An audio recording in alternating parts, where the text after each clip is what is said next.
Hello students, let's start an important function of spinal cord. इसका pathway मैंने आपको कल एक्सप्लेन किया था लास्ट सेक्शन में कि मतलब ब्रेन का कुछ वर्क जो है वो लेस बर्डन करने के लिए, या हम ऐसा कह सकते हैं कुछ ऐसे सडन रिस्पॉन्सेज के लिए हम ब्रेन को एफर्ट लेस कर दें तो स्पाइनल कॉर्ड उस वर्क को कंप्लीट करता है ना। बाकी सारे काम ब्रेन कर ही रहा है, वो एक मैसेज ट्रांसमिशन का काम वहाँ तक हो ही रहा है और वहाँ से रिस्पॉन्स आ ही रहा है, लेकिन कुछ ऐसे सडन रिस्पॉन्सेज हैं जो अगर स्पाइनल कॉर्ड परफॉर्म कर लेता है तो जो ब्रेन का बर्डन है, वर्क फंक्शन है, थोड़ा सा कम हो जाता है और स्पाइनल कॉर्ड का इंपॉर्टेंट फंक्शन बन जाता है। उस कैटेगरी में आता है रिफ्लेक्स एक्शन। 3 मार्क्स का क्वेश्चन है, डिटेल में एक्सप्लेन करने के लिए आपको एक ये जो बुक में दिया हुआ है डायग्राम बनाना पड़ता है और एक पाथवे एक्सप्लेन करना पड़ता है। सबसे पहले डेफिनेशन जो है रिफ्लेक्स एक्शन की वो मैंने आपको कल बताई थी। It is a sudden response और automatic response to a stimulus performed or regulated by spinal cord without our knowingly, means knowing unknowingly हमसे इस टाइप के रिस्पॉन्सेज हो जाते हैं। करंट अगर कोई शॉक लगता है तो इंस्टेंटली हाथ वापस आता है, हॉट प्लेट पर टच करते हैं तो हाथ पुल करते हैं। So this type of action automatic हो जाते हैं और सडन होते हैं, ऑल ऑफ सडन होते हैं। ब्रेन के रिस्पॉन्सेज भी होते हैं लेकिन एक टाइम लगता है उसमें कि ये रिस्पॉन्स जाएगा, फिर आइडेंटिफाई करेगा, फिर वापस आएगा। तो लेकिन स्पाइनल कॉर्ड के जो रिस्पॉन्सेज हैं रिफ्लेक्स एक्शन के, वो ब्रेन से भी मिली सेकेंड्स में हो जाते हैं, उनको पता नहीं लगता हमने कब हाथ हटा लिया। ठीक है, तो इनवॉलेंटरी टाइप के फंक्शन होते हैं ये। मैंने एग्जाम्पल भी बताया था आपको, जैसे यार्निंग है, फिर उसके बाद ब्लिंकिंग ऑफ आई है, pulling of hand to current और shock, electric shock towards hot plate. ठीक है, तो this type of sudden responses are regulated by spinal cord which may cause damage to our body और organ. ठीक है, तो उसका हमने एक पाथवे बनाया था, उसके अकॉर्डिंग जो डायग्राम इंपॉर्टेंट है बुक का वो एक बार देख लेते हैं। और this pathway is known as reflex arc. अगर रिफ्लेक्स एक्शन पूछते हैं तो भी रिफ्लेक्स आर्क लिखना पड़ेगा और रिफ्लेक्स आर्क तो पूरा जो क्वेश्चन है वही कंप्लीट होता है। इस जो क्वेश्चन में आप 2-3 लाइन में रिफ्लेक्स एक्शन की डेफिनेशन बुक में दी हुई है वो बता दें, नहीं तो जो मैंने बता रही हूँ अभी वो। उसके बाद रिफ्लेक्स आर्क के बारे में लिख दे, एक फ्लो चार्ट जो हम लास्ट सेक्शन में बनाया था वो, और ये डायग्राम। इतना हम करते हैं तो कंप्लीट 3 मार्क्स हमारे हो जाते हैं। ठीक है, तो इसको समझ लेते हैं डायग्राम में क्या है। डायग्राम में आप देखोगे तो एक हॉट पैन बनाया हुआ है, हॉट पैन है। ठीक है, तो इसको हम हॉट पैन को हमने क्या बोलेंगे, हम क्या बोलेंगे, स्टिमुलस। ठीक है, सो काइंड ऑफ स्टिमुलस है ये। फिर टच किया हुआ है हाथ, और ये हाथ का स्किन है, स्किन के अंदर से ये नर्व्स जो है वो हमने इस टाइप की नर्व्स बनाई है हाथ के, ये हाथ के अंदर इस टाइप की नर्व्स है। नर्व्स की डायरेक्शन शो की है, एक जो ये डायरेक्शन आपको दिख रही होगी, एक ये एरो है और ये इस टाइप से है। तो यहाँ से जो नर्व मैसेजेस को ले जा रही है, हॉट प्लेट से हमने हॉट प्लेट को टच किया, वो मैसेज को ले जा रहा है, वो नर्व जो है उसको क्या बोलेंगे, सेंसरी न्यूरॉन, है ना। सेंसरी मतलब जो इफेक्टर ऑर्गन से, सॉरी मतलब रिसेप्टर से, ये जो स्किन वाला, यहाँ पर रिसेप्टर कौन है, स्किन है। अगर हम किसी चीज को देखकर फिर देखकर कोई एक्शन करते हैं तो वहाँ पर रिसेप्टर ऑर्गन का होगा, क्या होगा, आई होगा। देखकर हम, जैसे किसी भी डॉग को देखकर भागना, तो सडनली भाग जाना है, तो वहाँ पर आई जो है वो रिसेप्टर ऑर्गन है। यहाँ पर जो रिसेप्टर ऑर्गन है वो है स्किन। तो यहाँ से ये मैसेज ले जाता है, यहाँ पर हमने ये जो दो नर्व्स हैं, ये नर्व्स है और बीच में हमने एरो बनाई है, ये दोनों नर्व्स हैं जो स्पाइनल कॉर्ड तक जा रही है ना। स्पाइनल कॉर्ड क्या है, स्पाइनल कॉर्ड एक एक्सटेंशन है ब्रेन का जो मेडुला के बाद शुरू होता है। जैसे स्कल के अंदर ब्रेन सेफ रहता है, वैसे वर्टिबल कॉलम के अंदर स्पाइनल कॉर्ड सेफ रहती है। वर्टिबल कॉलम की जो बोन्स है वो इस तरह की अरेंज होती है और उसके बीच में ये स्पाइनल कॉर्ड इस तरह की थ्रेड लाइक प्रेजेंट होती है। तो दोनों ऑर्गन, स्पाइनल कॉर्ड और ब्रेन, जो दोनों ऑर्गन है वो हमारे सेफ है इस बोनी स्ट्रॉन्ग बोनी स्ट्रक्चर के अंदर। और ये जो स्पाइनल कॉर्ड है ये हमारे नेक रीजन से लंबर रीजन यानी टेल रीजन तक जाती है वर्टिबल कॉलम के अंदर। ठीक है, तो what is spinal cord? Spinal cord is a part of central nervous system और we can say it is an extension of brain region after medulla oblongata. तो मेडुला जो लास्ट पोर्शन है pons और मेडुला उसके बीच में ये thread like structure spinal cord होती है। और फिर स्पाइनल कॉर्ड की प्रोटेक्शन की बात करें तो जैसे वहां पर स्कल थी, उसके बाद क्रेनियम यानी स्कल, उसके बाद हमने देखा था 3 लेयर्स ऑफ मेनिंजेस थे। ऐसे ही स्पाइनल कॉर्ड में भी 3 लेयर्स ऑफ मेनिंजेस होते हैं। वर्टिबल कॉलम के अंदर 3 लेयर्स होती हैं।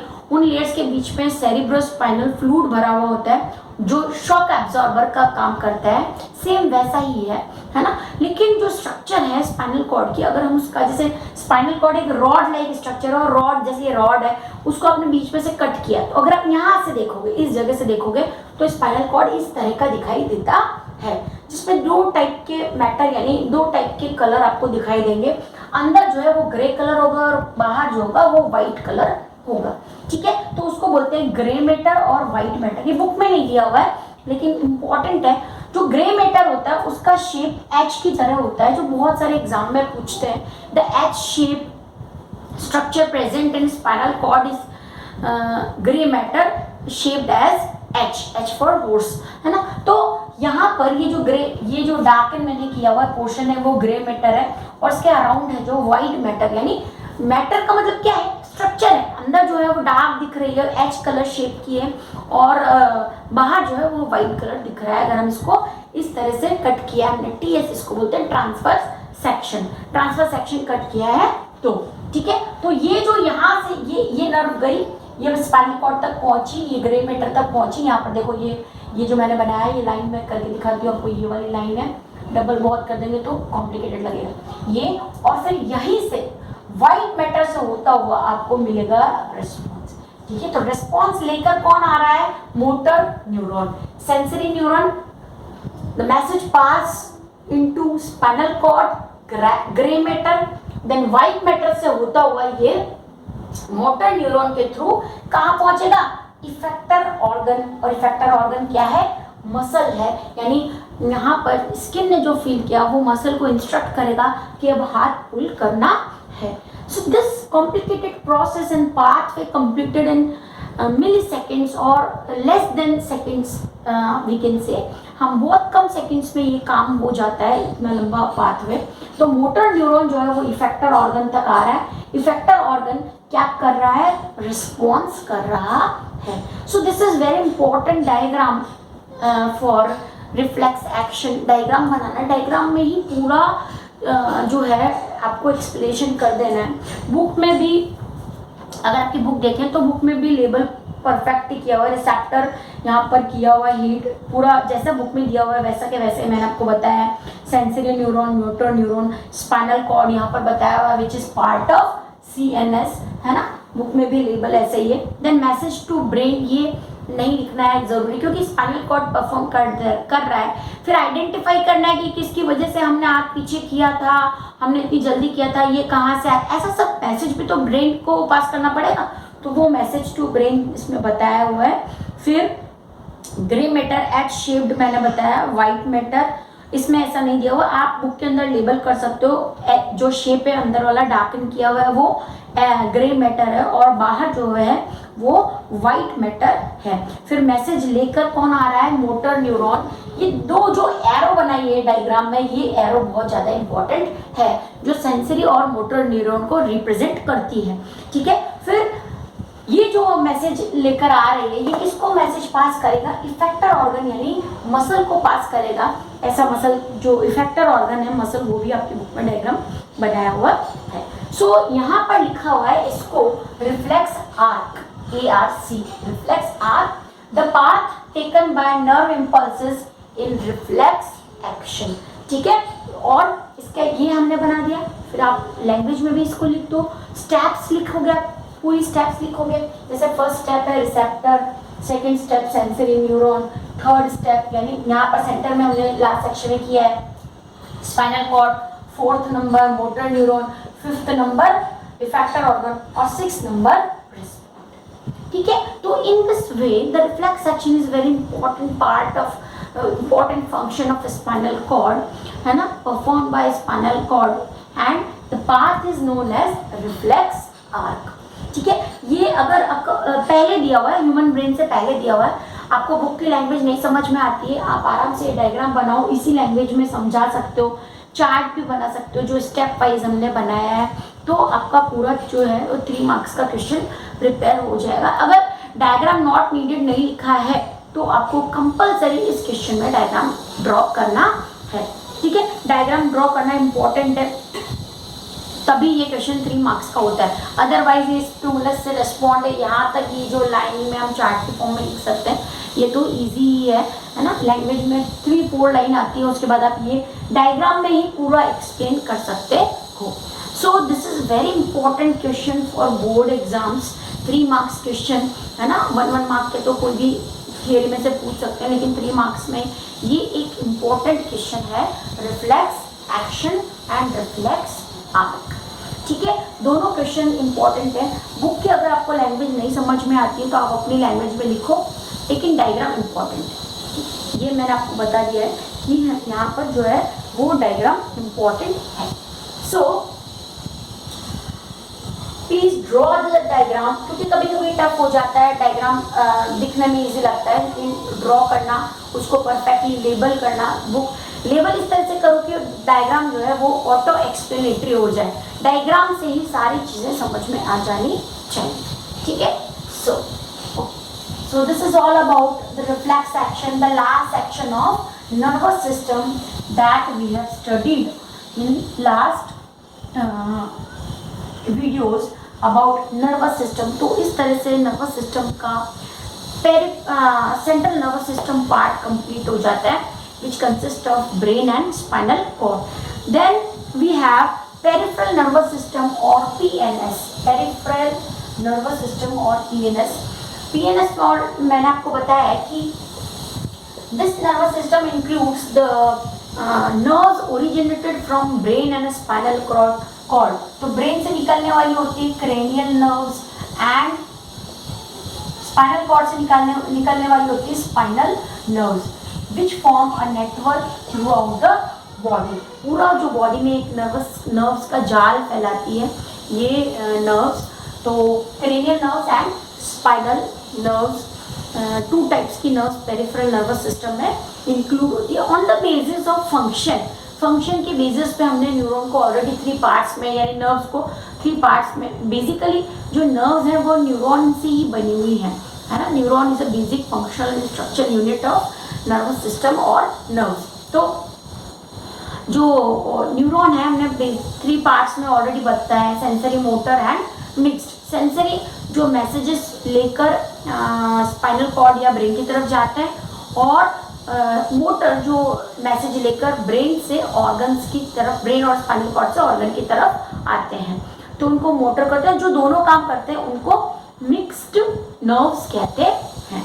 ठीक है, तो पेरिफेरल नर्वस सिस्टम के बारे में आपकी बुक में भी बहुत ज़्यादा नहीं दिया हुआ है, यही एक पॉइंट है पेरिफेरल नर्वस सिस्टम का। फिर उसके बाद हमने ब्रेन के पार्ट्स और स्पेशली सेरिबेलम वाला जो सेक्शन है वो हमने कर लिया है।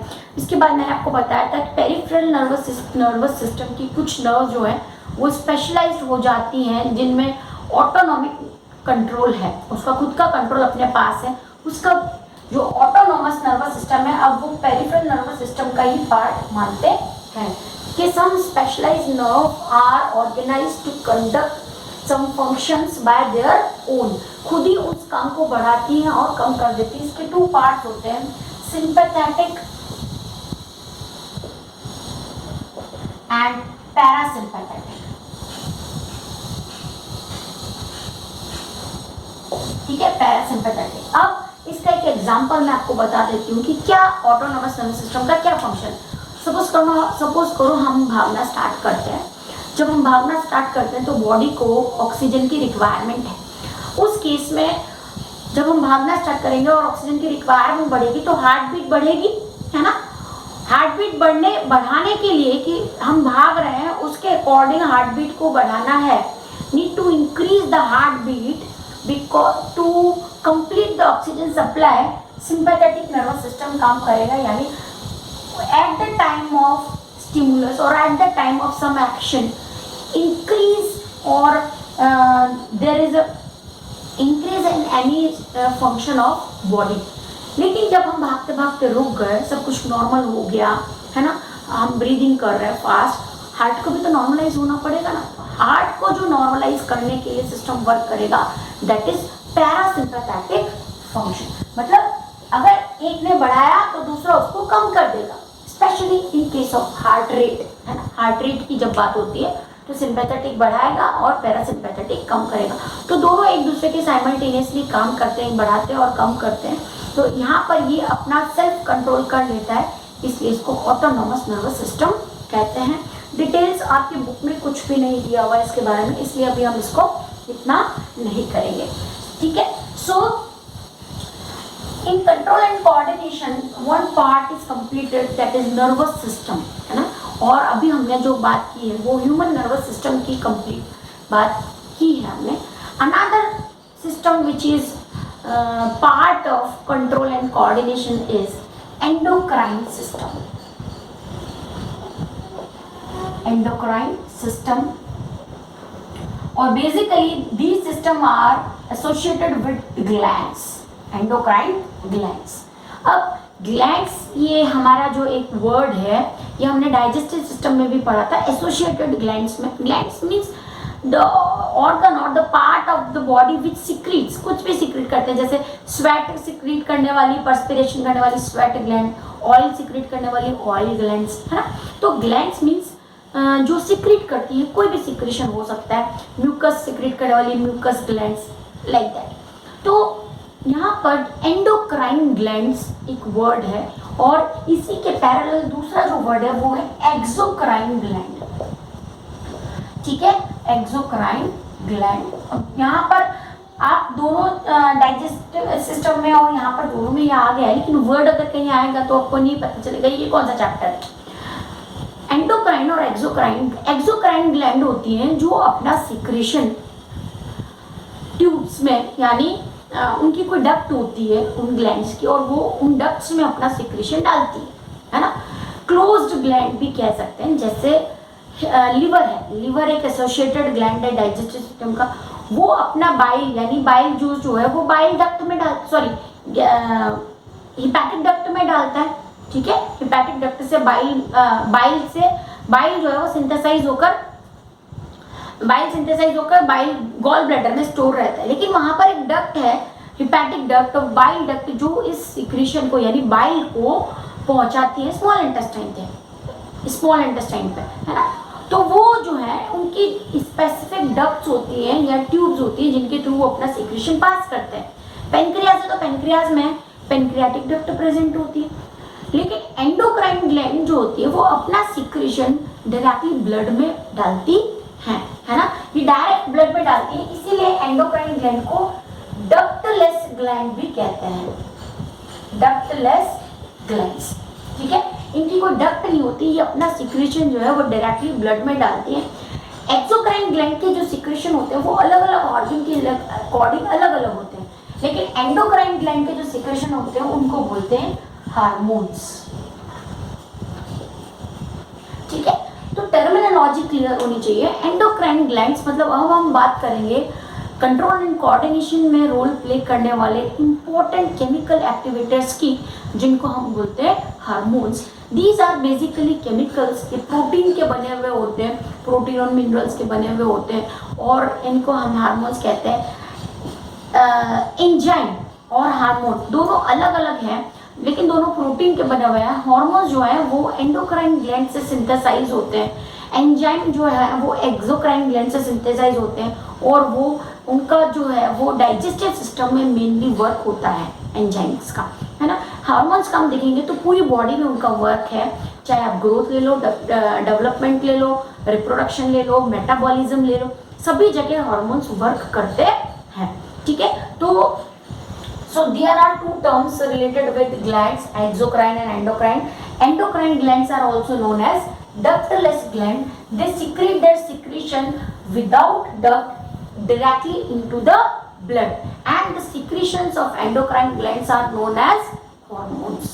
ठीक है, ये हमारा हो गया एंडोक्राइन सिस्टम और एंडोक्राइन ग्लैंड का part. Now let's name the various endocrine gland present in our body, जिनको हम बॉडी के स्ट्रक्चर के अकॉर्डिंग यानी ऊपर से नीचे की तरफ हम स्टडी नेम लिखते हैं. जब भी ऐसे भी क्वेश्चन आते हैं एग्जाम में, नेम वेरियस या 6 endocrine gland and their secretion, तो एंडोक्राइन ग्लैंड के ऑर्डर में आप लिखोगे तो अच्छा लगेगा.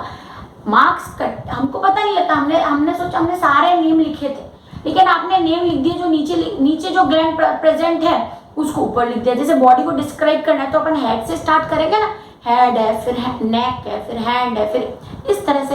तो आप सबसे पहले लेग लिख दोगे और फिर लिखोगे हमने नेम तो सारे लिखे थे, ऐसे नहीं है? तो अगर आप नेम लिख रहे हो तो आप स्टार्टिंग से लिखो, means which glands are present, उनके लोकेशन के बेसिस पे. नहीं कहा वैसे तो मेंशन किया होता on the basis of location right name of 6 endocrine gland, लेकिन अगर लोकेशन नहीं भी दी हुई है तो आप ऐसे ही लिखो जो जैसे प्रेजेंट है. ठीक है, तो हम स्टार्ट करते हैं एंडोक्राइन ग्लैंड्स के नेम. सबसे पहले आती है पिट्यूटरी. पिट्यूटरी जो हेड यानी ब्रेन रीजन में प्रेजेंट होती है. ठीक है, इसको मास्टर ऑफ ऑल ग्लैंड्स भी कहते हैं. जब हम 1 बाय 1 सबको स्टडी करेंगे तो आपको इनका डिटेल आएगा. बुक में कोई भी ग्लैंड का पर्टिकुलर इंडिविजुअल डिटेल नहीं दिया हुआ है, लेकिन हम सभी का इंडिविजुअल डिटेल करेंगे. और डिसऑर्डर्स मींस आपको पता ही होगा कि हार्मोन इम्बैलेंस से यानी कम या ज़्यादा होने से जो भी इफेक्ट होते हैं उनको डिसऑर्डर्स कहते हैं. वो डिसऑर्डर भी पैरेलली हम स्टडी करेंगे. बुक में 1 या 2 पैराग्राफ में पूरा एंडोक्राइन सिस्टम किया हुआ है, लेकिन for our knowledge, for basic concept at least endocrine glands के बारे में हमको पता होना चाहिए कि कौन सी एंडोक्राइन क्या फंक्शन कर रही है, कैसे होती है.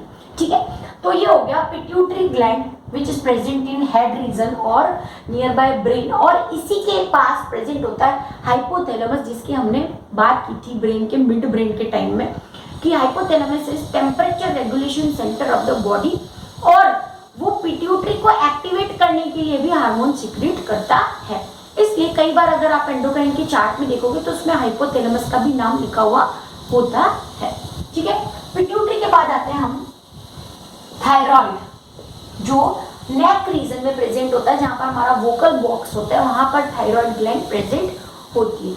ठीक है, थायराइड के बाद हम आते हैं एड्रिनल ग्लैंड, जो किडनीज के ऊपर प्रेजेंट होती है, या हम पेनक्रियास की बात करते हैं. थायराइड से पहले आता है थायराइड के बाद आएगा pancreas.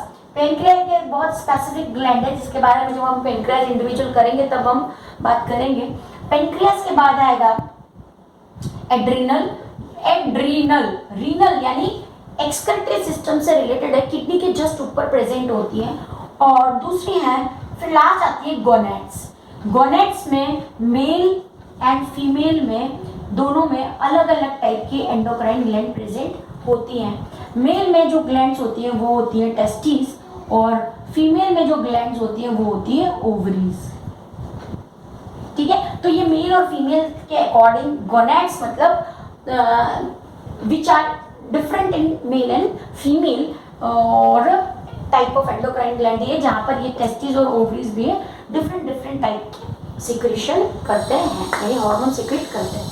So these important glands 1, 2, 3, 4 and 5.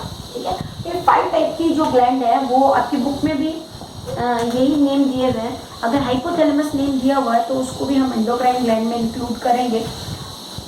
देखो बुक में जो नेम दिया हुआ है मेल और फीमेल में अलग अलग बताया हुआ है. इसमें पीनियल ग्लैंड दी हुई है, उसका फंक्शन हम जब पिट्यूटरी करेंगे तब आएगा. फिर हाइपोथैलेमस, लेकिन ग्लैंड एक्चुअल में पिट्यूटरी से स्टार्ट होगी. ये जो पार्ट है वो दिया हुआ है पिट्यूटरी, थायराइड के नीचे ही पैराथायराइड है, फिर थाइमस है. ये जब पैराथायराइड आएगा तभी हम बताएंगे, क्योंकि थाइमस का जो फंक्शन है वो अभी अननोन है. जब तक बच्चा मतलब जब तक ह्यूमन जो बॉडी है वो छोटी होती है, इन्फेंट होते हैं, किड्स होते हैं, उसमें ज़्यादा एक्टिवेट होती है.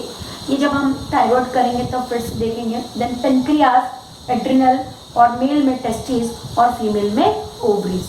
ठीक है, तो यहाँ पर जो ग्लैंड से बेसिकली यही है, लेकिन जब हम इंडिविजुअल डिस्कस करेंगे तो पिट्यूटरी में पीनियल आ जाएगा, हाइपोथैलेमस आ जाएगा। फिर थायराइड स्टडी करेंगे तो उसमें पैराथायरॉयड आ जाएगा। आप चाहो तो यहाँ पर पैराथायरॉयड कर लो भी, बुक में नेम दिया हुआ है लेकिन इनका डिटेल कुछ नहीं दिया हुआ है, क्वेश्चन भी इसीलिए नहीं पूछेंगे कि पैराथायरॉयड क्या होता है, लेकिन नेम दिया हुआ है इसलिए हम इसके बारे में करेंगे। फिर पेनक्रियाज है, बहुत इंपॉर्टेंट ग्लैंड है। फिर एड्रिनल है जो किडनीज के ऊपर प्रेजेंट होती है, और उसके बाद गोनेड्स है which are different in male and female. So this is all about the introduction of endocrine gland. In next session we will study individual endocrine gland like pituitary gland and specific properties of hormones. Hormones की specific properties हम एक बार discuss कर लेंगे। अगर question पूछ रहे थे कि हार्मोन्स की प्रॉपर्टीज क्या क्या है, तो उसमें कुछ चीज़ें तो क्लियर होगी कि they are directly secreted in the blood and they circulate in the body and they circulate in the body but secret synthesized somewhere।